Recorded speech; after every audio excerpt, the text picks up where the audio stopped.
Madame, Monsieur, bonsoir, bienvenue à ce rendez-vous d'information. Les titres au sommaire de ce journal. Le vice-président de la République, Temoko Melie-Kone, reçu ce lundi par le cardinal Jean-Pierre Coutois. Une visite durant laquelle les deux personnalités ont parlé de paix en cette veille de la Toussaint. Le vice-président de la République était accompagné de membres du gouvernement. Ce soir, nous vous proposons un dossier sur l'alphabétisation. En Côte d'Ivoire, les statistiques enregistrent 47% de la population en situation d'analphabétisme. Retrouvez dans ce dossier les actions engagées pour inverser la tendance et faire de l'alphabétisation un outil d'ouverture sur le monde. Et puis le retour du président Luiz Inácio Lula da Silva à la tête du Brésil après une victoire à la présidentielle du 30 octobre. La Norvège rétablit aussitôt ses aides pour la forêt amazonienne. Les fonds gelés sous le mandat de l'ex-président Bolsonaro vont être débloqués prochainement. Bienvenue dans ce 23h. Ouvrons ce journal avec l'actualité du Brésil où l'ancien président Luiz Inácio Lula da Silva est élu à la tête du pays avec 50,90% des voix selon les résultats définitifs de la présidentielle du 30 octobre. Une reprise du pouvoir perçue comme un espoir pour la planète, le climat et l'Amazonie. Le premier effet visible, c'est le rétablissement de la coopération avec la Norvège pour la protection de la forêt amazonienne et le dégel d'environ 487 millions d'euros, un fonds pour lutter contre la déforestation du poumon vert de la planète. La victoire du président Lula est saluée aux quatre coins du monde et perçue comme une avancée contre la déforestation en Amazonie, un élan auquel la Côte d'Ivoire ne déroge pas. La présidence de la République de Côte d'Ivoire a émis ce jour un télégramme depuis Abidjan adressé à son Excellence Monsieur Luiz Inácio Lula da Silva, président de la Fédérative du Brésil. Un télégramme dont je vous donne lecture à présent. Monsieur le Président, votre élection à la magistrature suprême de la République fédérative du Brésil, après 12 ans d'absence, m'offre l'agréable occasion de vous adresser au nom du gouvernement et du peuple ivoirien, ainsi qu'en mon nom propre, mes très vives et chaleureuses félicitations. Cette victoire est le signe manifeste de la confiance et de l'espoir que le peuple brésilien place en vous pour le rayonnement de votre grand pays. En cette heureuse circonstance, il me plaît de former en votre droit des vœux choisis de santé et de plein succès dans l'exercice de vos hautes fonctions pour le bonheur du vaillant peuple brésilien. Je voudrais vous assurer de mon entière disponibilité à œuvrer de concert avec votre Excellence au raffermissement des liens d'amitié et de coopération qui unissent si heureusement nos deux pays dans l'intérêt bien compris de nos peuples respectifs. Très haute considération, et c'est un télégramme signé Alassane Ouattara, président de la République de Côte d'Ivoire. Je vous le disais dans les titres, le vice-président de la République s'est entretenu en début de soirée ce lundi avec le cardinal Jean-Pierre Coutois. Les échanges entre les deux personnalités étaient centrés sur la paix, selon ce témoignage de Franck Quadian. Le vice-président Temoko Melie-Kone en visite chez l'archevêque métropolitain d'Abidjan. Moment d'échange et expression de civilité fraternelle à la veille de la célébration de tous les saints. Pour Monseigneur Coutois, cette visite de courtoisie est pleine de symboles. L'homme de foi n'a pas été avare en parole de bénédiction pour son visiteur. Ce qui est normal dans la marche des hommes, c'est qu'on aille vers le chef. Et là, c'est le chef qui vient vers son sujet que je suis. Ah, vous voyez un peu l'émotion qui m'étreint ce soir. Je voudrais tout simplement lui dire un très grand et sincère merci pour sa présence dans cette maison qui est sa maison. Mes remerciements, je les confie à Dieu, que lui-même regarde ce geste qui est posé et qu'il fasse descendre en abondance sur le vice-président toutes les bénédictions, toutes les grâces dont il a besoin pour assumer avec la plus grande efficacité la mission que le pays lui confie. Et le vice-président qui n'a pas caché sa joie de partager ces moments de ferveur spirituelle avec le cardinal. Notons que ce 1er novembre, l'Église catholique célèbre tous les saints, suivi le lendemain de la journée consacrée aux disparus. Voilà, en cette veille de Toussaint, c'était la visite du vice-président de la République au cardinal Jean-Pierre Coutois. Dans le reste de l'actualité en Côte d'Ivoire, il se prépare un cadre d'investissement pour l'économie bleue. Une convention entre le ministère des Ressources animales et halieutiques a été signée dans ce cadre avec l'Organisation des Nations Unies pour l'alimentation et l'agriculture. C'est un appui technique pour la promotion de l'économie bleue. Et nous en parlons avec Davis Oyo et Walter Amadou Ouattara.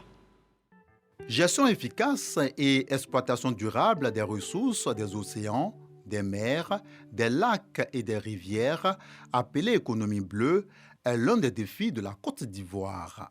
Pour y parvenir, le ministère des Ressources animales et halieutiques et l'Organisation des Nations Unies pour l'alimentation et l'agriculture, FAO, formalisent leur cadre de collaboration à travers la signature de conventions. Cette convention s'inscrit dans le cadre du projet de préparation de financement pour les activités de l'économie bleue en Côte d'Ivoire. C'est un levier complémentaire que ces deux acteurs principaux, c'est-à-dire la FAO et la BAD, apportent dans notre économie, à l'effet de pouvoir gérer durablement la problématique de l'emploi des jeunes, parce que s'ouvriront dans le cadre du développement de cette initiative des niches d'emploi pertinents, durables pour les jeunes. Nous pourrons aussi adresser les aspects de vulnérabilité des uns des autres de façon structurante. Tout ça autour de la ressource mère qui est à notre disposition. La FAO entend apporter son soutien technique pour contribuer plus rapidement au développement de l'économie bleue de la Côte d'Ivoire. Pour nous, c'est le démarrage d'un investissement majeur dans le contexte vraiment de la transformation de l'économie ivoirienne en passant par l'économie bleue, c'est-à-dire l'aquaculture, la pêche, ça touche aussi le tourisme, ça touche énormément de domaines. Et nous, en tant que FAO, nous allons apporter un appui technique d'accompagnement parce que le travail et l'exécution sera fait par les partenaires gouvernementaux du MIRA, les techniciens du MIRA et les partenaires nationaux qui vont exécuter la tâche. Secteur pourvoyeur d'emploi, l'opération du jour devra aboutir à l'élaboration d'un cadre stratégique national qui sera déposé sur la table du gouvernement pour mobiliser davantage de financements en vue de passer à la transition progressive de l'économie bleue du pays.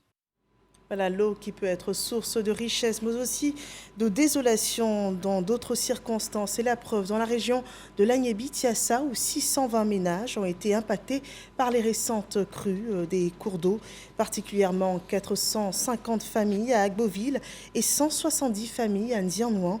La région enregistre aussi le décès d'une mère et de ses 3 enfants. Et le soutien du gouvernement ne s'est pas fait attendre. Des vivres et non-vivres ont été portés aux victimes. Des dons estimés à environ 74 millions de francs CFA. Le témoignage de Patricia Omouetia.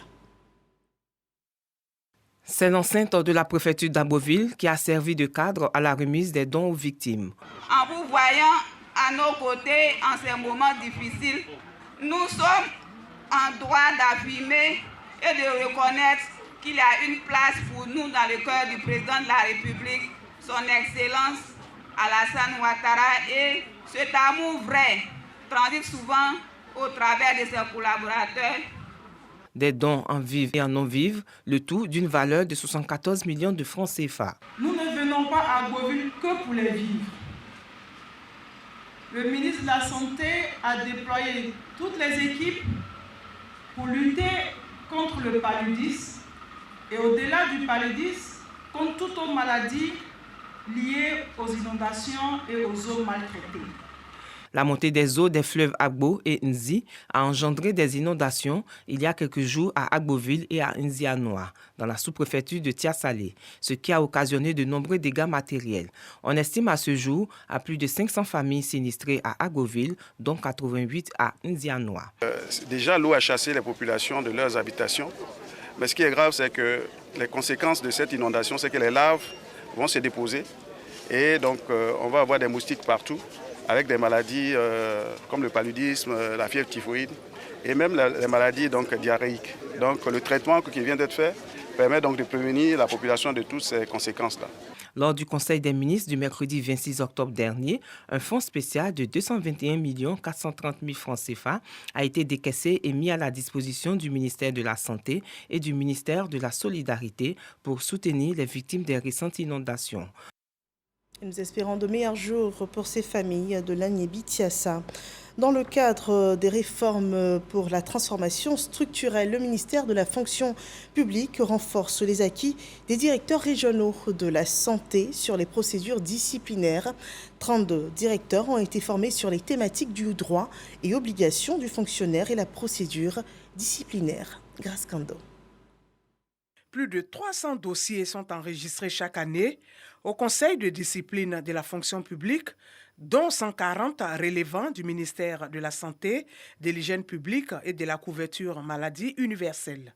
À l'origine, plusieurs manquements constatés, ce sont entre autres le refus de rejoindre le poste d'affectation, les abandons de poste, le manque de courtoisie, d'où cette rencontre sur les procédures disciplinaires dans la fonction publique. Dès le constat de la faute, le chef hiérarchique direct de mise en cause devait pouvoir donner une demande d'explication écrite. Il a le droit de s'expliquer, ce qu'on lui reproche.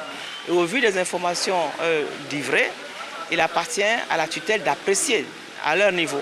Et s'ils constatent que la faute est très grave, alors ils adressent un rapport circonstancié, accompagné de cette demande d'explication et des pièces justificatives à transmettre à Madame le ministre de la fonction publique. C'est elle qui détient le pouvoir de décision.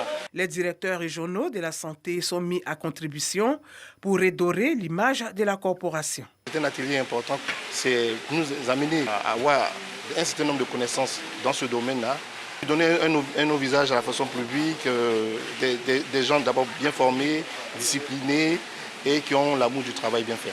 La ministre de la fonction publique invite l'ensemble des fonctionnaires et agents de l'État à un changement de comportement. Il nous faut assumer nos responsabilités à chaque échelon de nos charges, avec une grande conscience professionnelle et avec efficacité. Cela s'impose à nous. Il nous faut ensemble engager un sursaut citoyen pour le bien de la République et pour l'espérance des générations futures. Après les directeurs régionaux de la santé, le Conseil de discipline de la fonction publique prévoit des rencontres avec les autres ministères. L'idée est de les inciter à s'approprier les procédures disciplinaires. Dans la ville de Bouaké, les acteurs du développement de la localité de Congo-Décro sont célébrés par l'Association des cadres du Centre pour le développement. Une nouvelle occasion d'encourager les populations à cultiver l'union, la solidarité et également la paix. On le voit avec Léon Brou. Eau potable, électricité, école primaire, centre de santé, foyer polyvalent, bref, Congo-Décro dans la commune de Bouaké a tout d'un village moderne. La route précède le développement. Nous avons bénéficié de la voie principale. Il y a un projet de bitumage du village. Un plan directeur qui va définir un quartier résidentiel, une zone économique qui comprend bien sûr une boucherie, une pharmacie. Mais avant, faut-il reconnaître aux pionniers, dont certains à titre posthume, leur contribution à l'essor de Congo-Décro. Cette célébration, une initiative des jeunes cadres et de la mutuelle, soutenue par le président du Conseil constitutionnel Mamadou Koné, le ministre du Transport Amadou Koné et l'association des cadres du Centre pour le développement. Koné Mamadou a entendu, il n'est pas politicien. Il ne peut pas s'associer à une activité politique. Il me demande de vous dire qu'il est à votre écoute, tant que ce serait pour organiser des activités qui puissent faire évoluer Congo-Décro, il est preneur. Ce qui fait la beauté de ce pays, c'est le fait que tout le monde soit ensemble. Et c'est là seulement qu'on peut se développer. Tout ce que je peux demander au cadre de Congo-Décro, c'est la solidarité, c'est l'entente, c'est la cohésion. Parce que tant que vous êtes ensemble, vous serez forts.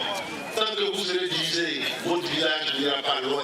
Et le ministre Amédée Kouakou d'indiquer sa traversée par une autoroute et les projets pour Congo-Décro salue l'engagement du chef de l'État à assurer le bien-être de ses concitoyens.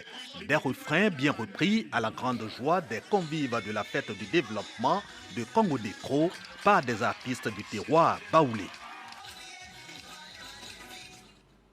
Et nous parlons encore de développement et cette fois partons pour Dimbokro où la méthodologie de l'élaboration du schéma directeur de l'actualisation des livres blancs du district autonome des Lacs a été présentée aux acteurs clés du développement en vue de leur mobilisation et implication dans les différentes étapes pour un succès du processus. Le point avec Kwadio Kwame. Méthodologie d'élaboration du schéma directeur de développement et de mise à jour du livre blanc du district autonome de la région des Lacs. Un répertoire pour identifier les valeurs, les ressources et autres potentialités locales, un outil de planification et de matérialisation du développement du district afin de la mise en œuvre et d'impulser l'essor de la zone en une certaine période. Le mécanisme de planification nécessite la création d'un cadre institutionnel, un comité de pilotage et d'exécution de la conduite des travaux dans ces grandes lignes. Le diagnostic que nous allons faire va nous faire apparaître les forces et les faiblesses du territoire que nous allons étudier. Et en ce moment, on sait que le district a une tendance agro-pastorale. Donc nous allons nous appuyer sur ces différentes forces-là avec en tête les potentialités agro-pastorales. Et ce sont ces différentes potentialités que nous allons actionner pour développer justement ce territoire au bénéfice des populations. Les observations de l'assistance portent sur l'orpaillage illégal et les nombreux litiges fonciers. Pour le district qui porte le projet, il est question de coordonner, évaluer et suivre toutes les articulations pour l'essor des trois régions, Nzi, Ifou et Bélier. La vision du président de la République, elle est claire. Elle est nette, vision de proximité avec les populations. Faire en sorte que cette notion de décentralisation soit une réalité dans nos différents districts. Et je sais que très bientôt, nous allons pouvoir avoir donc la matérialisation de ce qui est inscrit donc, dans ce schéma directeur pour que nous puissions procéder à la mise en œuvre très rapidement. Afin de joindre l'utile à l'agréable, les meilleurs écoliers et élèves des régions qui composent le district ont été récompensés en numéraire et en nature. Question de préparer la relève et faire du district des Lacs un pôle de l'excellence. Et venons à ce dossier sur l'alphabétisation. La question posée ce soir, c'est quelle importance pour la société ? En Côte d'Ivoire, selon l'UNESCO, 47% de personnes sont analphabètes et dans le monde, 771 millions de jeunes et d'adultes le sont également. L'institution d'une journée dédiée à la promotion de l'alphabétisation revêt donc tout son sens. Coup de projecteur donc ce soir sur l'alphabétisation avec un groupe de femmes commerçantes dans la commune de Cocody à Abidjan. C'est un dossier de Sephora Zegui. Assetou est commerçante au marché d'Anono, un quartier de la commune de Cocody. Cette mère de famille, ne sachant ni lire ni écrire, est consciente de son handicap. C'est pourquoi elle intègre un programme d'alphabétisation dans une école à proximité du marché. Aujourd'hui, dans cet atelier d'alphabétisation, il y a au programme la dictée. Tassini, tisse, le pagne. Fini la dictée, elle doit relire son texte. Elle a appris ce métier auprès de son père tisserand. Un exercice qu'elle va pratiquer au quotidien. Un objectif à atteindre, autant la langue que le savoir parler en public. Pour arriver à ce niveau, notre mère de famille a dû essuyer des railleries. En activité, je ne savais pas lire, je ne savais pas écrire. Grâce à l'alphabétisation, vraiment, je les remercie beaucoup. Je sais lire. Il s'est compté. Comme Assetou, 400 autres femmes sont inscrites à ce programme d'alphabétisation. Pour beaucoup d'entre elles, savoir lire et écrire est une façon de communiquer plus facilement avec leur famille. Moi, je suis dans la chorale. Quand le maître vient, il nous donne la partition. Mes camarades écrivent, mais moi, je n'arrive pas à écrire. Donc, ça fait que le chant, pour maîtriser là, je n'arrive pas. L'alphabétisation se fait également via le numérique en Côte d'Ivoire. En 2016, le gouvernement et l'UNESCO ont mis en place un vaste projet intégré d'alphabétisation fonctionnelle par les technologies de l'information et de la communication en faveur des femmes commerçantes de plusieurs marchés d'Abidjan. Et ces femmes en sont bénéficiaires. Awa vient de la commune d'Abobo pour se faire alphabétiser ici à Cocody tous les mercredis. Il y a 5 mois, elle ne savait pas envoyer de messages à partir de son téléphone portable. Après 4 mois de cours, soit 2 heures tous les mercredis, elle est désormais une femme épanouie. Actuellement, je ne suis pas encore arrivée loin, mais avec un peu que je fais là, rien ne peut m'effrayer encore. Si ces femmes sont aujourd'hui indépendantes, Tina, cette autre femme du marché d'Anono, privilégie son commerce au détriment des cours d'alphabétisation qu'elle suivait dans le même centre que Assetou et Awa. Il n'y a même pas de temps pour aller fréquenter. Donc s'il n'y a pas de sandwich là, tu n'as même pas en l'aise. Donc si tu vas comme ça et puis tu as trouvé un peu de ma sandwich, là tu en l'aise, tu peux aller fréquenter. Depuis 2021, Emmanuel, président de l'ONG Gatik, et ses amis se sont engagés dans l'alphabétisation pour venir en aide à ces femmes. Son ONG a même remporté le prix Confucius décerné par l'UNESCO en 2021. À partir des applications embarquées dans les smartphones, elles interagissent avec le téléphone qui leur pose des questions et qui leur donne des réponses. C'est une auto-formation. Elles ont la possibilité d'interroger le téléphone qui leur donne des réponses. Elle veut écrire A, le téléphone lui dit maman, montre A. Elle a pu B, le téléphone dit non, c'est pas B maman. Et ainsi de suite, elle a la possibilité elle-même de s'auto-former à la maison avec des exercices qui lui donnent la possibilité de comprendre les cours qu'on lui donne en présentiel. Dans le monde, 771 millions de jeunes et d'adultes ne savent toujours pas lire et écrire. En Côte d'Ivoire, ce sont 47% de personnes qui sont analphabètes. Il faut donc agir. C'est ce qui a suscité en 1967 l'institution d'une journée dédiée à la promotion de l'alphabétisation par l'UNESCO. La 55e édition est abritée par la Côte d'Ivoire cette année. Alors pourquoi le choix de la Côte d'Ivoire? Le choix de la Côte d'Ivoire s'est opéré parce qu'il y avait déjà beaucoup d'efforts consentis. 2 tiers des analphabètes dans le monde sont des femmes et l'UNESCO, en choisissant la Côte d'Ivoire pour abriter cet événement mondial, veut lui donner l'opportunité d'exposer sur son projet innovant en faveur de l'alphabétisation des femmes via le numérique. Il y a une très grande visibilité qui va s'opérer de l'effort national, de l'élan national. Mais pas seulement de cela, mais aussi des pratiques qui sont déjà expérimentées ici en Côte d'Ivoire. L'autre exemple que je pourrais citer comme retombée, c'est que de par ce leadership qui a été joué dans le secteur de l'éducation en général, aujourd'hui la Côte d'Ivoire se trouve comme un pays champion sur la transformation de l'éducation. En conjuguant alphabétisation et développement des compétences, il est possible d'aider les populations les plus vulnérables à améliorer leurs conditions de vie et leurs moyens de subsistance, selon l'UNESCO. Et toujours sur la sensibilisation sur les fléaux qui minent notre société, ce soir portant aussi nos regards sur les grossesses à l'école. Un film de sensibilisation a été réalisé par l'ONG Overcome Women. Il a été présenté récemment. Un court-métrage dénommé The Dream, présenté au public au cours d'une caravane de sensibilisation. Nous en parlons dans ce reportage commenté par Jean-Marc Djadji. Sensibiliser les élèves sur le phénomène des grossesses en milieu scolaire et d'autres fléaux qui peuvent perturber le bon déroulement de leur scolarité. C'est la mission que s'est assignée l'ONG Overcome Women. Pour le lancement de la phase 2 de la caravane Dream Attitude, un court-métrage est réalisé pour attirer l'attention des jeunes sur les conséquences des grossesses en milieu scolaire. On voulait montrer à tout le monde les conséquences des grossesses en milieu scolaire, les conséquences de l'utilisation, la mauvaise utilisation de l'Internet, les sextapes qui se font dans les écoles, les tontines sexuelles qui se font dans les écoles. Nous sommes sur le terrain, nous voyons ce qui se passe, il faut en parler. Il faut alarmer que chaque parent, que chaque enfant prenne conscience de ses responsabilités et qu'il décide d'agir, agir pour lui, agir pour ses droits. À travers la comédie, la tragédie et la mélancolie, The Dream sensibilise. À travers mon rôle, le message que j'aimerais véhiculer à tous mes petits frères, c'est d'être combatif d'abord, de ne pas céder à la tentation, au vice des jeunes. Personnellement, le message que je veux transmettre à la jeunesse, on ne peut pas gâcher toute sa vie pour un simple moment de plaisir, juste quelques secondes ou juste quelques minutes. Il faut rester focus, il faut rester concentré. The Dream, sera diffusée dans plusieurs établissements scolaires au cours de l'année académique 2022-2023.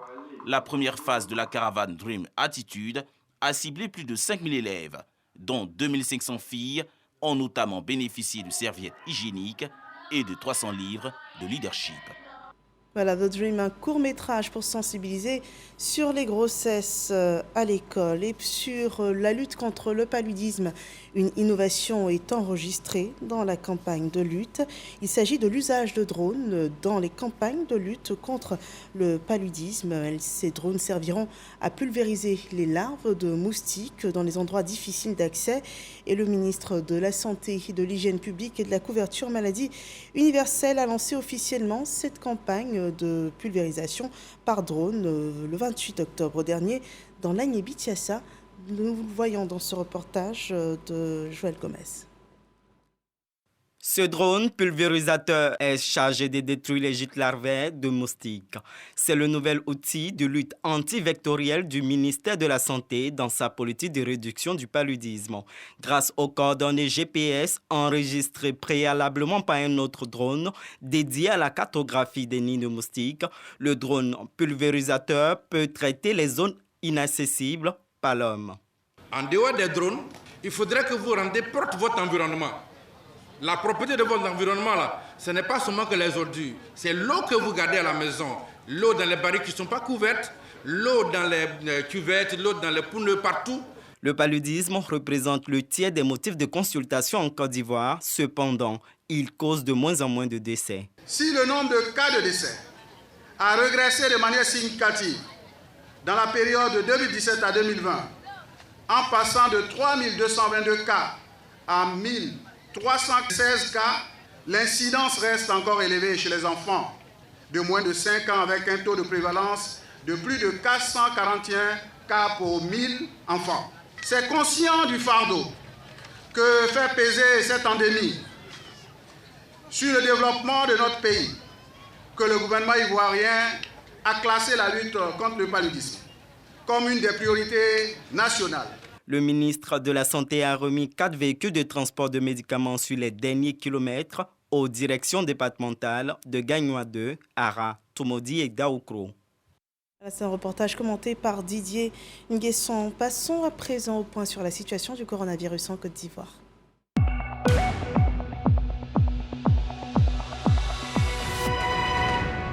Ce 31 octobre 2022 est enregistré en Côte d'Ivoire un cas de Covid-19. Également, 9 nouvelles guérisons sont portées au compte des chiffres de la Covid-19 pour cette journée. 14 cas toujours actifs, donc il va falloir faire encore attention. Et à cette date, la campagne vaccinale enregistre au moins 20 679 000 vaccins anti-Covid administrés sur le territoire ivoirien. Intéressons-nous à présent à cette célébration du peuple Ndima Kotoko. Il s'agit de l'Abissa. Cette journée de lundi a été dédiée à la jeunesse. On regarde. Communion entre la jeunesse Nzima Kotoko de Côte d'Ivoire. L'Abissa, fête de renaissance et de bilan de Nzima Kotoko, à travers la procession de la jeunesse.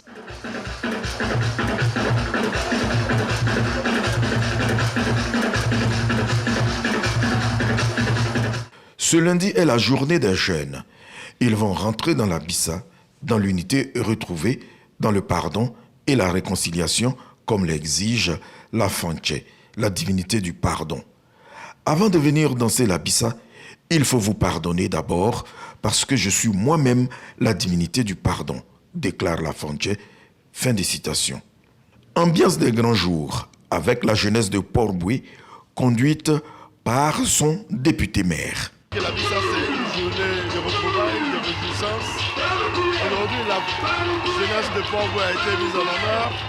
Et en tant que premier magistrat de la commune de Port-Boué, je ne voulais pas me faire porter cette cérémonie. Je suis venu honorer de ma présence cette cérémonie. Et en tant que fils du Zuma, fils du Sukomoué, je me félicite d'être à cette fête. Les valeurs du pardon, des réconciliations et de l'unité retrouvée s'intègrent à la culture Nzima et à la bonne gouvernance. La pérennisation de ces valeurs passe par la formation des jeunes gens, comme ici à Azuriti et sur la place de la Bissa, par la pratique sur la danse, la poésie chantée et la manipulation des instruments de la Bissa. Voilà, et ce point sur la Bissa, rapporté par Victorien Angois. Intéressons-nous à présent à ces compétitions de l'OSU.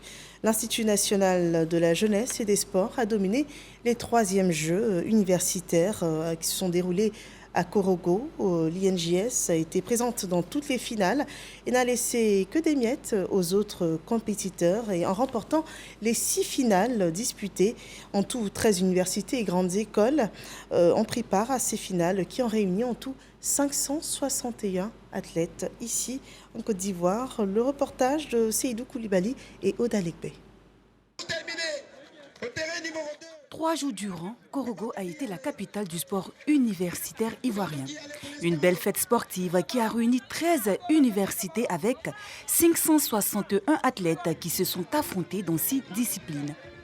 Après 2 jours de compétition, seules 5 universités se retrouvent pour les finales. Des finales d'un haut niveau en présence du ministre de la Communication et de l'économie numérique, Amadou Koulibaly, parrain de cette 3e édition. Je voudrais tout simplement vous dire bravo. À vous et à tous ceux qui ont permis d'organiser ces journées. Dire bravo à toutes les structures qui ont pris une part active à l'organisation de cette saison sportive. Je suis désormais un ardent défenseur du sport à Korogo, comme je l'ai été pour l'école à Korogo, comme je le suis pour la santé à Korogo. Le sport peut désormais compter sur moi. Je serai aux côtés de toutes ces initiatives. Présente dans 5 finales, l'INJS s'est approprié le titre en football féminin devant l'Université de Mans au tir au but 4-3 après un nul 0-0 dans le temps réglementaire. Dans les finales de handball, l'INJS a dicté sa loi à ses adversaires tant en hommes qu'en dames. L'Université Nord-Sud d'Abidjan a subi la loi des filles de l'INJS 35-18. Un match à sens unique bien maîtrisé par les dames de l'INJS. Chez les hommes, le couvert a été remis et cette fois, c'est l'université Paléfero Gon Koulibaly de Korogo qui a payé les frais avec un score sans appel de 29-15. Insatiables, les élèves professeurs de sport ont raflé les 2 titres en basket, ne laissant que des miettes aux autres. Voilà, c'est sur cette compétition sportive, scolaire et universitaire que nous achevons ce journal. Merci de nous avoir suivis.